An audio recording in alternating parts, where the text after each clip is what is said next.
My name's Erica Schuetz. I grew up in Baltimore, Maryland. I grew up in a creative family, always making things. And in my bachelor's, I minored in studio arts, but I didn't go to art school or get a BFA.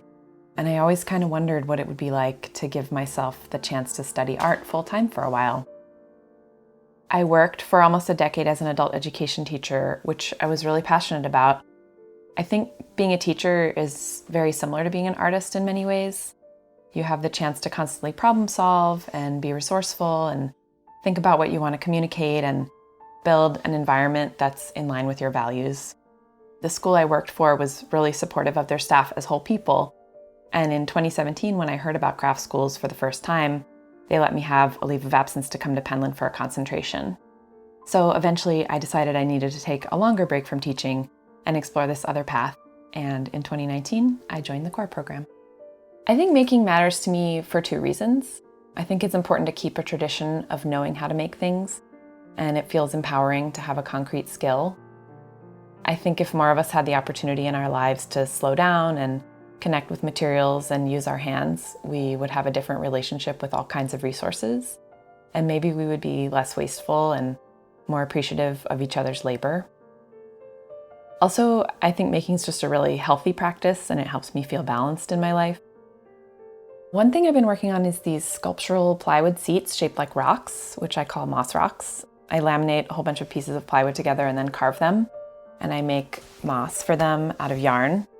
So they're meant to be touchable, and if you're a grown-up, they can be a seat, or for a little kid, they can be objects for climbing or balancing or sliding on. I want my work to invite interaction and playfulness. Another thing I've been working on is these spoons with 4 legs that can stand up like a little creature. It started over the winter when I was kind of in a stuck place and I was thinking about cave paintings. And I just decided to do something small that I didn't really overthink, and these little spoon creatures were born.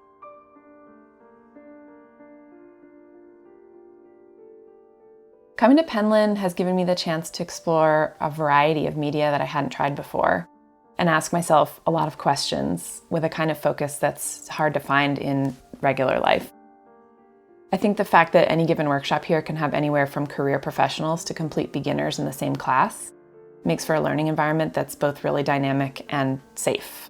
And it's so cool that you never have to be afraid to try something new here. In the context of a pandemic, Penland has been a safe and supportive place to be, and we've been really fortunate in a lot of ways. I've especially appreciated the community of 8 other artists who are in the program. We've been able to spend a lot of time together and share some of our skills and just have a group of people who are approaching life in a really thoughtful way to process the events that are going on. I'll say right now, with the world turned upside down, it hasn't always been easy for me to stay productive in the studio, but any time in my life when I'm making anything at all, I just feel better and more in touch with myself.